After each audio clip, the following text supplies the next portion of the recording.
Bonjour, c'est Rebecca Holding, bienvenue sur ma chaîne. J'espère que vous allez bien. Si vous êtes étudiante, si vous travaillez de la maison, si vous êtes une maman et que vous commencez un business, alors vous le restez jusqu'à la fin parce que j'ai quelques conseils à vous donner. En fait, c'est juste partager mon expérience et peut-être que ça va aider une ou deux personnes. Entre-temps, n'oubliez pas de vous souscrire et je vais faire des vidéos en français tout le jeudi et poster ici. Et le reste, ce sera sûrement en français. En anglais, pardon. Donc, comme j'ai dit, en ce moment, je suis étudiante. Donc, je suis repartie à l'université pour étudier Advertising and Digital Marketing. So, marketing, digital et publicité. Je crois que c'est ça en français. Mais aussi, il y a quand même eu plein de changements. J'ai changé de business. Donc là, j'ai commencé un autre business il y a 3 mois. Et je suis mère de 3 enfants aussi. Donc, et il y a l'autre grand enfant, le mari. Donc, on le rajoute dans la pile un peu. Ma fille est née à 14 ans, la deuxième à 6 ans et ma cadette à 4 ans. Donc, c'est pour ça que je me suis décidée, c'est peut-être le moment idéal pour moi pour repartir à l'université et faire ce que je veux faire en fait. Parce qu'en fait, elle part à l'école et moi, je suis là. Donc, j'ai quand même du temps pas du temps à perdre, mais j'ai du temps pour faire autre chose.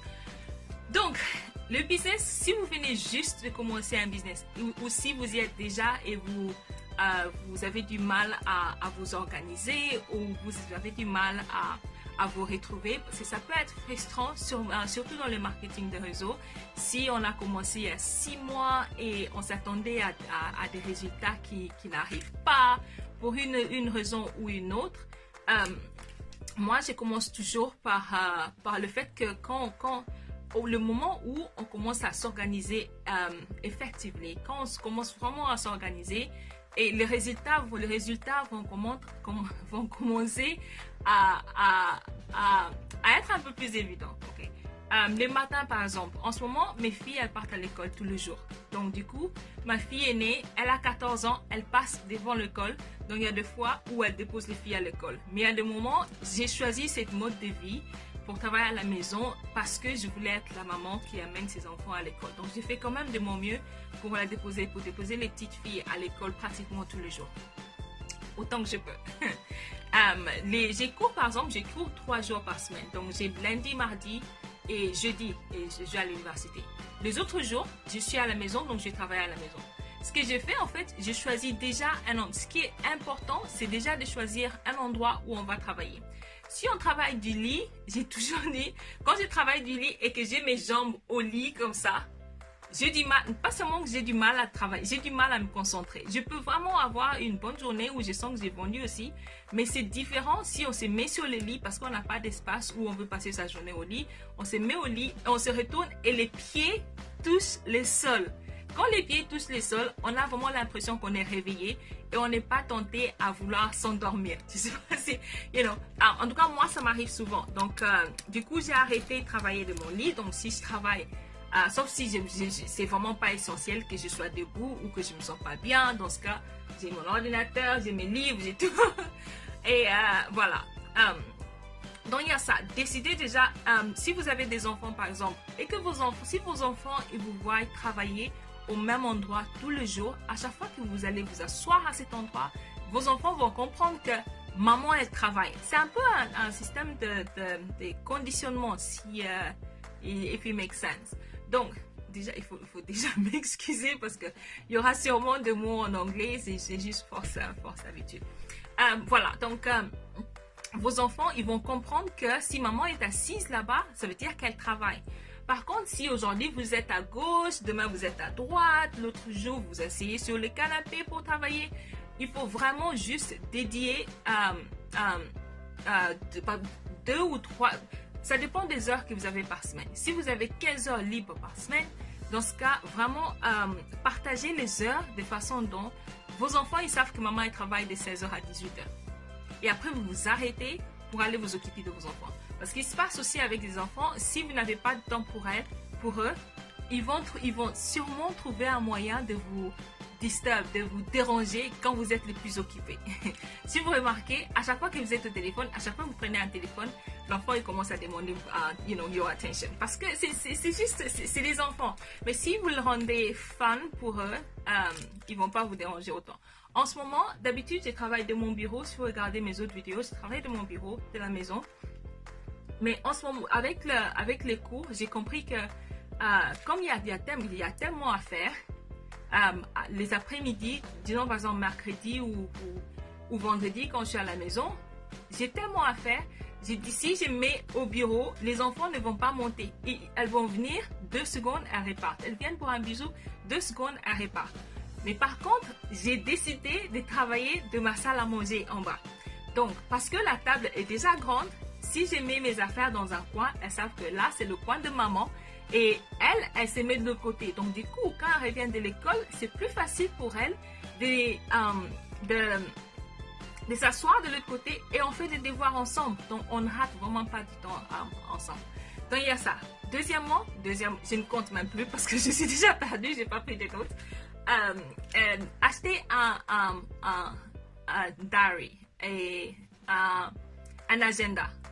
Un agenda qui vous aide aussi sur le plan personnel. J'ai ce qu'on appelle, Daily Greatness. Je vais mettre le lien à côté, vous pouvez aller voir. Il y a Daily Greatness, il y a Pro Planner, il y a tellement de diaries qui sont vraiment designed juste pour les gens qui sont dans le marketing des réseaux. Et ça aide aussi à planifier en avance. Parce que vous savez quoi, si vous ne planifiez pas, quelqu'un d'autre va planifier sa vie et vous inclure dans son plan. C'est comme si, c'est vraiment comme si, tu vois, comme nos parents par exemple. Nos parents, ils faisaient leur plan et nous, on était inclus dans leur plan. Et c'est ça que vous ne voulez pas que ça vous arrive. Il faut aussi avoir votre plan.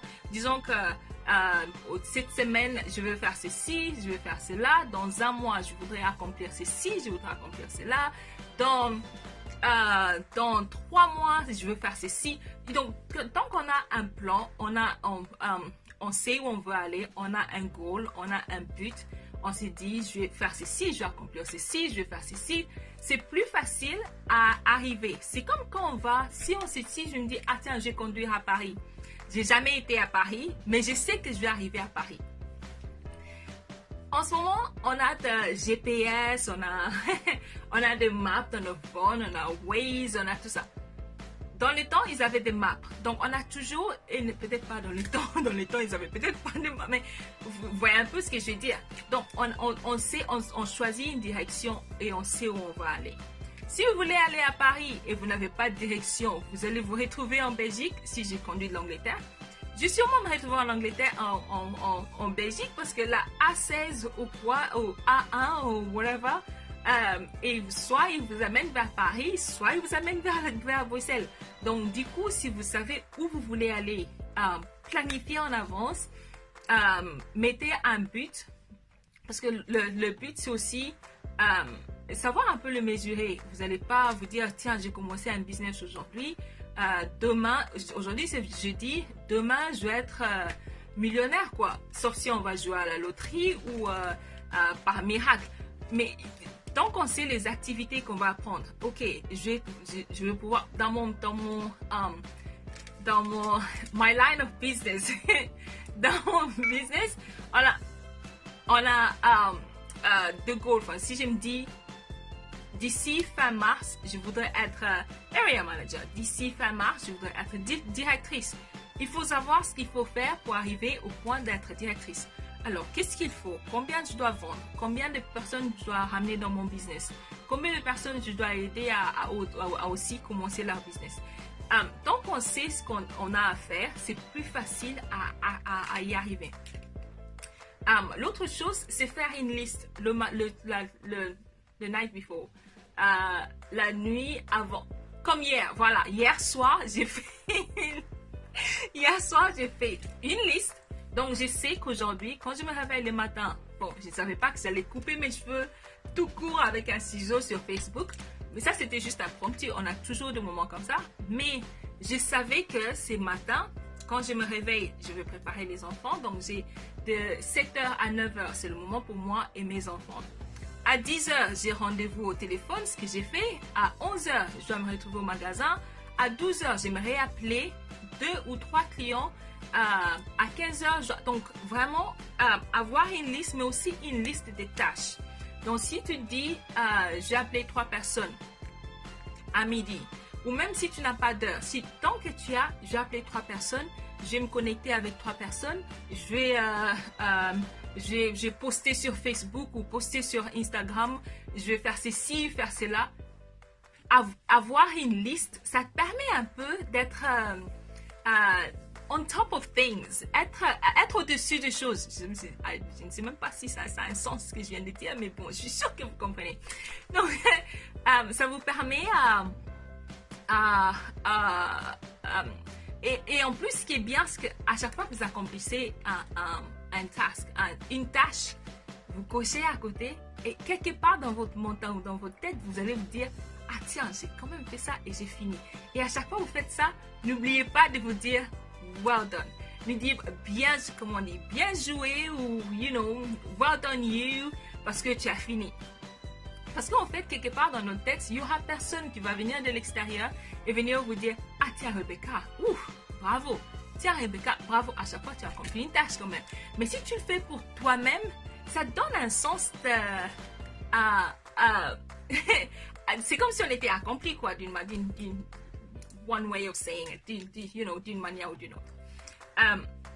Mais aussi, quand on fait une liste, il faut faire en sorte que vous avez vraiment fini la liste.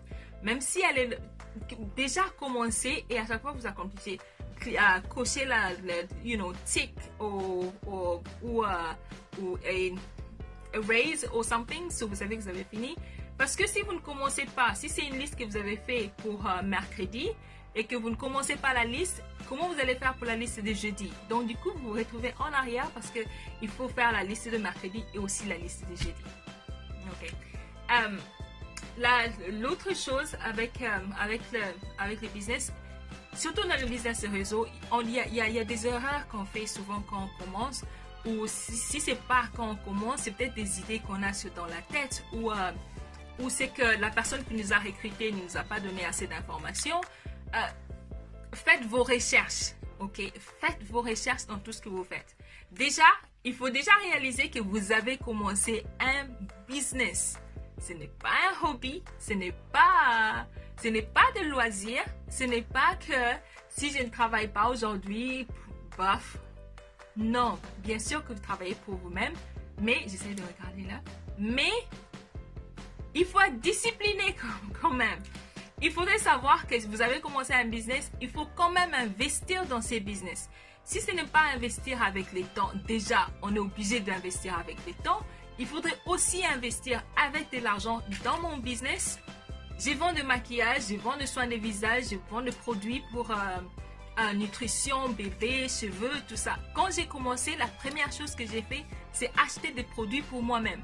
Parce que si je ne porte pas le produit que je vends, pourquoi est-ce que je vais m'attendre à ce que quelqu'un d'autre achète des produits, achète des produits dans mon magasin?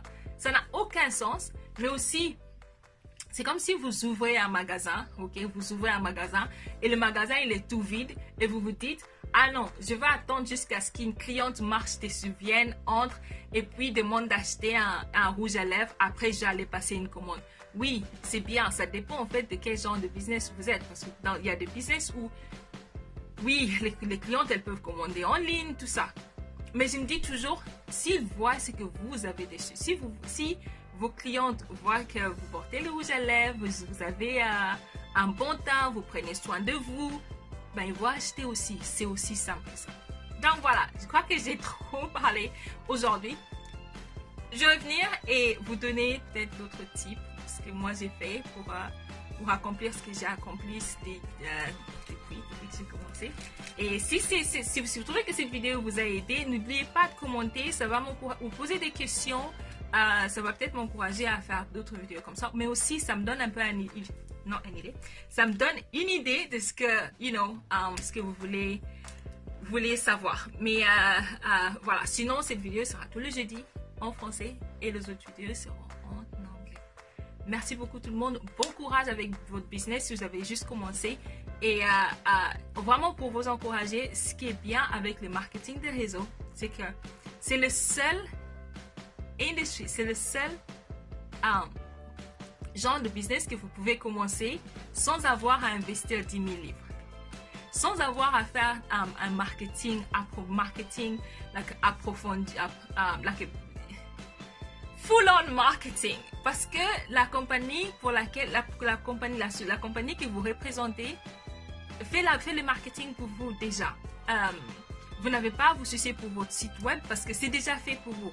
Donc tout ce que vous avez à faire, c'est vous appliquer et go for it. Ça marche. Dans d'autres business, si vous êtes administratrice ou des gestions, vous allez sûrement aller à commencer votre retraite toujours à garder le même poste. Si vous êtes caissière, vous allez rester caissière. Vous ne serez peut-être jamais le CEO de cette compagnie parce qu'elle ne vous appartient pas. Mais quand vous commencez le marketing de réseau, c'est à vous. C'est à vous de décider.